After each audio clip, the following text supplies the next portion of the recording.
Time to grab this review by the horns. What? Hello, my baby! Hello, my honey! Hello, my ragtime gal! Suddenly you kissed my wife! Baby, my heart's on fire! The Studio Series continues to crank out more figures, proving to be a more long-lived line than I guessed. But they started out mostly with Bayverse figures, which I never really liked, though they have since branched out to other movie figures, including the original 1986 animated movie, in which the tough but dim-witted Dinobots played a prominent role. The Dinobots go back to Generation 1 with 5 original members encompassing all the most popular kinds of dinosaurs: Tyrannosaurs, Stegosaurs, Brontosaurs, and the always horny Triceratops. Don't snicker, Crow. We've already reviewed Leader Grimlock from this line. Hasbro is making more of the Dinobots, and thankfully they got the memo that they should all be Leader Class size. And thus we now have Studio Series 86 Leader Class Dinobot Slug. Well, in Generation 1 he was named Slag on account that flamethrowers were his main weapons, but for reasons we have already explained, the gutless wimps at Hasbro are calling him Slug now. Cowards. Subtitle: and Daniel Witwicky. Who is this Daniel, you ask?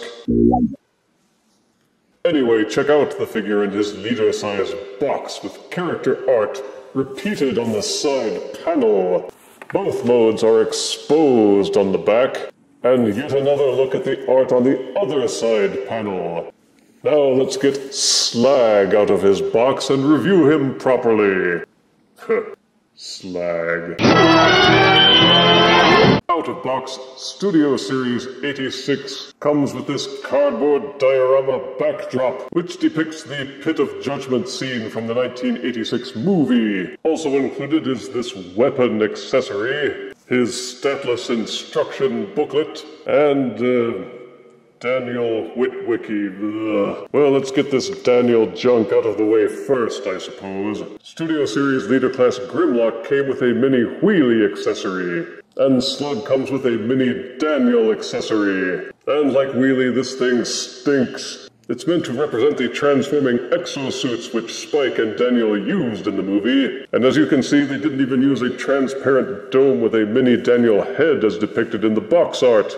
It's just this white pointy thing with no features at all. It's got some white and gray, with dabs of painted yellow, and it's stuck in this perma-squat posture, so the only way that you can stand him up is to hunch him until he's nearly double, and then hope he doesn't topple over. It makes him look like he's trying to launch himself using his personal methane propulsion system, and the arms and legs have a lot of hollow portions. The feet can tab behind Slug's dino head in order to allow Daniel to ride him. Yee-haw! You can also use this peg underneath the thigh, and these ports at the side of Slug's forelegs, and you should be able to peg them together, but it doesn't really work. The fit is way too tight. You're better off just perching him and hoping for the best. Besides, it's such a tight fit that you're liable to stress the plastic here and cause cracking, so I don't recommend it. Daniel has these tiny pegs just above the wrists where you can fit smaller fire blast accessories, and these tiny holes in his wrists can be used to fit in the Pretender Weapon mini-weapon accessories. Then there's the articulation. These ball sockets at the shoulders will allow the arm to rotate and splay outwards a bit. Ditto for the ball sockets on the legs. But that's all the articulation he's got. This isn't really an action figure, it's more of a cosmetic. And as with Wheelie, the Daniel minifigure only serves as an ugly blot to desecrate Slag's magnificence. Speaking of which, here is Leader Dinobot Slug in his alt mode, which, as with Generation 1, is an ungainly robotic imitation of the Triceratops. First impressions are his size. Even with today's transitory inflation, you'll probably feel like you got your money's worth. There's good heft to him. The head with the frill has some impressive spread to it, and it looks beefy as a Triceratops should. Triceratops beef. Anywho, the colors are done up in traditional Dinobot style with a lot of metallic gray, a gold tail and head, a red undercarriage, and other shades of gray scattered across the body. He has no transparent plastic parts, which is one departure from the Generation 1 figure. And as with Grimlock, they did not use shiny metal vac gold. They went the cheap and easy route, using a semi-dull gold paint. But at least they gave him blue eyes and a clear Autobot decal. Another disappointment with the colors is that the horns and the frill are a flat gray plastic, whereas the box gave a clear impression that the horns at least would be silvery, but that was a lie. Plus they carved these ugly divots out of the horns to skimp on the plastic. Given how solid everything else appears to be, it's disappointing that they didn't make solid pieces out of the most important feature. Ooh, fear my hollow horns. Though he is mostly solid everywhere else, there are no visible gaps across the top or the body. The mouth is empty, but you would expect that. They did give him a roof for his mouth in the form of the robot head, which conceals pretty well as opposed to Generation 1 where it was just sticking out of his mouth. But the limbs and the tail appear to be solid with no hollowness. The exception is if you turn him upside down, you will see these hollow portions inside the rear legs, and this little gap under his butt. There's also this slice carved out of the tail, but that at least can be fixed by plugging in the weapon accessory to serve as weapon storage, and to extend the tail slightly, to give it a more proportional look. There are a number of 5mm ports on the body, so you can plug in other weapons, fire blasts, and accessories from other figure lines. And there's a mini port inside the mouth, on the back, and on the tip of the gun. So there are options to accessorize old Slug, which sadly includes the Daniel accessory. I don't really recommend using the Daniel accessory at all. Let's just keep our focus on Slug, shall we? Unfortunately, the port inside the mouth only angles downward a bit, so all he can do is shoot the ground. One thing he doesn't come with is an Energon sword accessory, but so far the leader Dinobots from Studio Series only have the guns. He's got plenty of sculpted detailing to keep him from looking too flat or dull, and the proportions seem alright, although the head is a bit large. One drawback is the hind legs. In order to get them to fold up and hide in the robot mode, they made the back legs more slender, and you can tell. The feet look especially thin with only this one little hinge and a big old gap at the front, especially when you compare them to the forelegs. Sacrifices had to be made, seemingly, but there's no denying that this detracts from his otherwise bulky mojo. The Dinosaur Articulation for Generation 1 Slag was terrible, but they've made some improvements to Slug. The head will angle backwards very slightly, although as soon as the frill bumps into this portion of the body, you stop. And it disengages portions of the frill, so most people will just leave it tabbed in like it should be. The mouth will open and close. Each foreleg is ratcheted at the shoulder, and will do a full rotation until it bumps into portions of the frill. They will also splay outwards. They will rotate at the upper portion, and they will also bend about this far forwards and backwards. There are no hinges in the body section. It's all one solid massive brick, but the rear legs will do a full rotation. The mid portion will tuck completely inside this round section, and the foot will rotate and hide inside that portion. There is no articulation in the tail. It tabs in and it won't move unless you disengage it. But the opening mouth and the leg articulation still means you can get some good poses out of the dinosaur mode.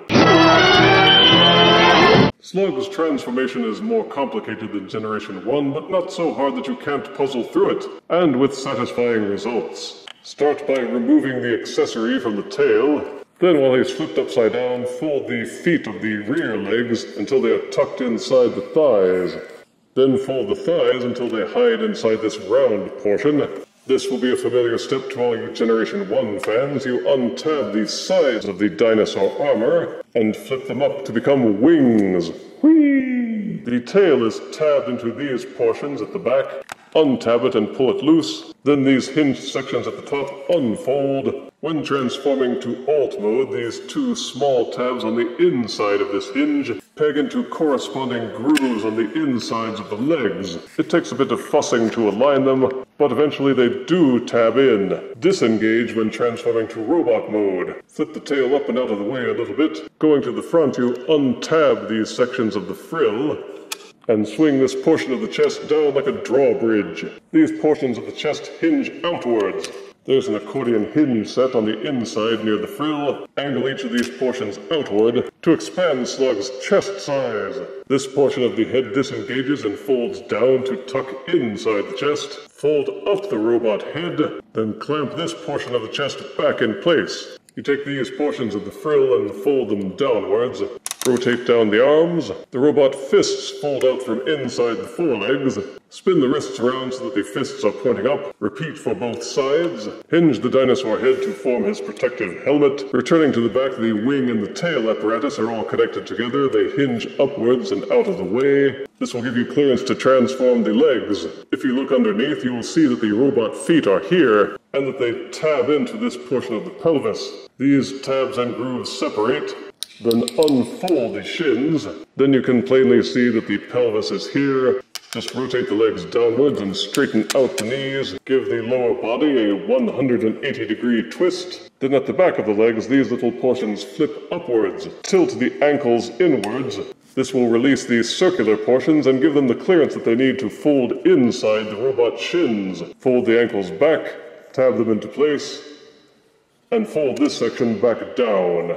The back portion folds upwards on these accordion hinges. Use these tabs at the back of the dinosaur frill and these little grooves just behind the wings and tab those portions together, and you compact the tail so that it lies against his back. It's mostly held in by friction, but it does hold in place pretty well. Then you can angle the wings any way that you like. Slug's robot mode is just as big as Leader Grimlock and quite a step up from his Generation 1 size. The colors are still gray, red, and gold, though again the gold is just a gold-colored plastic with minimal glossiness. There is still a lot of heft, and the limbs appear to be quite solid with no ugly gaps. The paint, such as there is, has been neatly applied, right down to the Autobot logo on the chest. He could stand to have some more highlights on the chest portion, and on the face, which seems a little flat, despite the sculpted detailing. And there is plenty of sculpt to scope. Most of it seems well in line with the original Generation 1 figure. It may not be spot on, but it's close enough that you can suspend your disbelief and enjoy Slug for what he is. A bigger, better version for the modern age. There are 5mm ports on the shoulders, the shins, under each foot, and one on the back just behind the frill. These will work with any 5mm pegged accessory, or the fire blasts from the War for Cybertron line. The Daniel figurette will peg onto the top of the shoulder, or into the side of the forearm. But the only use he serves is as a human shield. So it's better to just perch him loosely, that is if you want to bother posing him with Slug at all. Ugh. If you angle the head backwards a little bit, you can rotate the robot head a full 360 degrees, and also tilt it forwards and backwards on its transformation hinge. Each shoulder is ratcheted and will still rotate the full 360 degrees, although you'll bump into these portions of the frill. The shoulders will also splay outwards a little over 90 degrees. Upper bicep swivel is included. Each elbow will angle forwards and backwards, and the fists will rotate in their sockets. Despite this tail hanging off of his back, he does have full waist rotation, though you will have to disengage the tail from his back somewhat in order to get that rotation. The horns are tight and don't seem to rotate, and I don't want to risk breaking them. Each leg is ratcheted and will kick forwards and rotate backwards until you bump into the tail.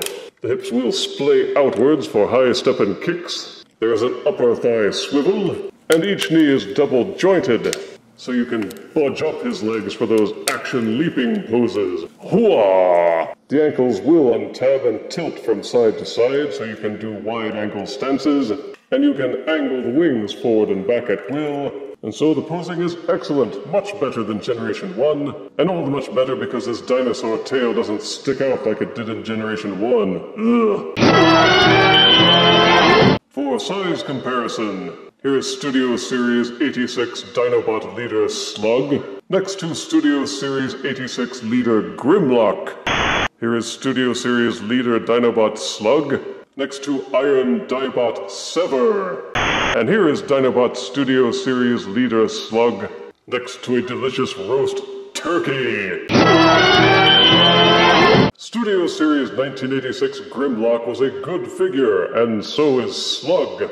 I'd put them on par in terms of general quality. Both figures have very strong pluses and a few nagging minuses, but not enough to put me off. Positives are that both the Dino and the Robot modes are very solid with very little hollowness. Slug is excellently detailed, well painted, and can be accessorized if you're not satisfied with his out-of-box features. He's big and hefty, and cuts an impressive jib on your shelf. The Dino Articulation is a huge upgrade compared to the original figure, and if you have plenty of shelf space, you can enjoy the cardboard backdrop as well. You can mount Daniel onto him if you're into that sort of thing, and the transformation, while more intricate, is not so off-putting that you would find it a chore. Negatives are that the rear legs in Dino mode are thin and weak-looking compared to the rest of him. The fire blast port inside the mouth only lets you angle the fire down. The ports where you mount Daniel seem too thin to hold up under regular use. The flat gray and fake gold plastic is a letdown. There is no Energo sword. The hollow portions of the horns are really ugly. And Hasbro deserves some jeering for being too gutless to use the word slag when it's perfectly harmless. And the Daniel figure is not an enhancement at all, it's more of a comic afterthought. But Slug definitely has plenty going for him and is a strong addition to your Studio Series 86 Leader Dinobot collection. I give him 9 out of 10 deaths. And I give Daniel 1 out of 10 deaths. To the pit with you, Dano!